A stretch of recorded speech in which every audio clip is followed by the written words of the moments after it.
boys and girls. It's Mrs. Pecora back to read to you from our novel, Flora and Ulysses, The Illuminated Adventures by Kate D. Camillo. So sit back, relax, and enjoy as we begin with Chapter 44.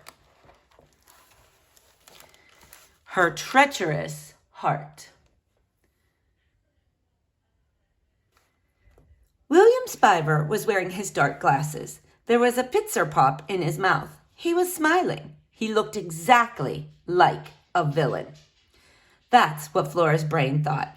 But her heart, her treacherous heart, rose up joyfully inside her at the sight of him. Flora's heart was actually glad to see William Spiver. There was so much she wanted to talk to him about. Pascal's Wagner, Dr. Measham, the other Dr. Measham, giant squid, giant donuts, and who was dunking them. If he had ever heard of a place called Blundermeeshan, if he had ever sat on a horsehair sofa. But William Spiver was sitting beside Ulysses' arch nemesis, smiling. Obviously, he could not be trusted. "Flora Belle," said William Spiver.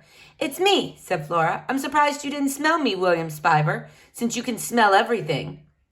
"I have never claimed to be able to smell everything. However, it is true that right now I am smelling squirrel. And there is another odor. It is something sweet, some sweet scent redolent of school lunchrooms on rainy Thursdays. What is it? Jelly? Yes, grape jelly. I smell squirrel and grape jelly." "Squirrel!" said Flora's mother. She turned away from the typewriter. She looked at Flora. "Squirrel!" she said. "What in the world are you doing back here with that squirrel? I told your father." "This malfeasance must be stopped," shouted Flora. Her mother, hand still poised over the keys of her typewriter, stared at Flora with her mouth open. William Spiver, for once, was silent. On Flora's shoulder, the squirrel trembled. Flora slowly raised her left arm. She pointed at her mother. She said, "What did you tell my father to do to the squirrel?" Her mother cleared her throat. "I told your father..." But the sentence remained unfinished and the truth unuttered because the kitchen door suddenly swung open to reveal Flora's father. "George Buckman," he said to the room at large. "How do you do?" He walked into the kitchen. He stood beside Flora. George, what in the world?" said Flora's mother. "You look like you've been in a battle."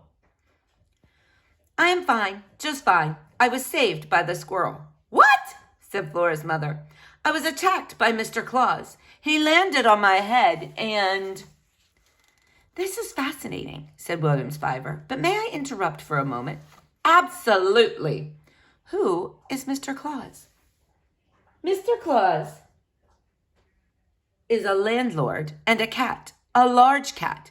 Usually he attacks ankles. This time it was the head, my head. It was a very surprising attack. I wasn't prepared." "And?" said William Spiver. "Oh, yes, and Mr. Claus bit my ear, and there was a lot of pain, and the squirrel rescued me."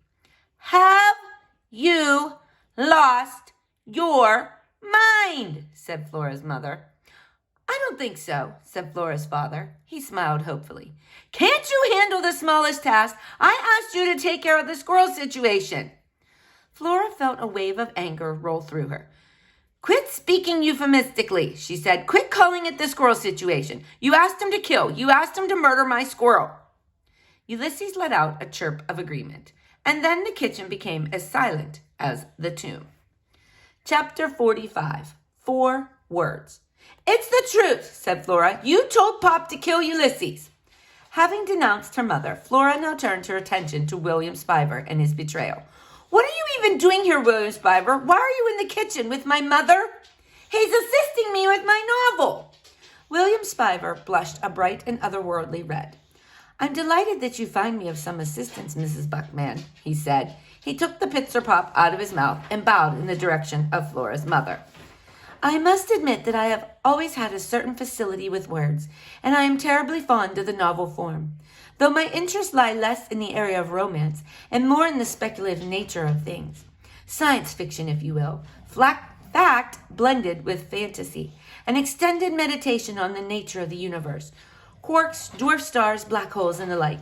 Do you know, for instance, that the universe is expanding as we speak? Only Ulysses responded to this question. The squirrel shook his head vigorously, obviously amazed. William Spiver pushed his dark glasses up higher on his nose. He took a deep breath. Speaking of expansion, did you know that there are now something like 90 billion galaxies in the universe? In such a universe, it seems ridiculous and foolhardy to attempt the creation of one's own, but still, I persevere. I persevere. You didn't answer my question, William Spiver, said Flora. Let me try again, he said. No, said Flora, you're a traitor, and you, she wheeled and pointed at her mother, are an arch nemesis, a true villain. Flora's mother crossed her arms. She said, I'm someone who wants what's best for you. If that makes me a villain, fine. Flora took a deep breath. I'm moving in with Pop, she said. What? Said her mother. Really? Said her father. Your father, said her mother, doesn't know how to take care of himself, much less someone else. At least he doesn't wish he had a lamp for a daughter, said Flora. I feel like I'm missing something, said William Spiver. I want to live with Pop, said Flora. Really? Said her father again. Go right ahead, said her mother. It would certainly make my life easier. Make my life easier. Those 4 words, so small, so simple, so ordinary, came flying at Flora like an enormous slabs of stone. She actually felt herself tip sideways as they hit her. She put up a hand and held on to Ulysses. She used the squirrel to steady herself. Do not hope, she whispered. But she wasn't sure what it was that she wasn't hoping for.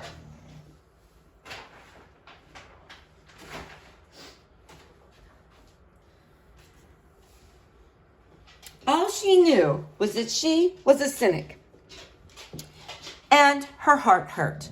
Cynics' hearts weren't supposed to hurt. Oh, sorry, boys and girls. My puppy just whacked into my desk there. Oh, goodness. William Spiver pushed back his chair. He stood. Mrs. Buckman, he said, perhaps you would like to retract those last words. They seem unnecessarily harsh. Flora's mother said nothing. William Spiver remained standing. Okay, then, he said, I will speak. I will attempt yet again to make myself clear. He paused. The only reason I am here, Flora Belle, is that I came looking for you. You were gone a long time, and I missed you. And I wondered if you had returned, and I came to find you. Flora closed her eyes. She saw nothing but darkness, and into this darkness slowly swam the other Dr. Measham's giant squid, moving sadly along, flailing its 8 lonely and enormous arms. I came to find you. What was it with William Spiver and the words he said to her? Why did they make his heart squish up? Seal blubber, said Flora. I beg your pardon, said William Spiver.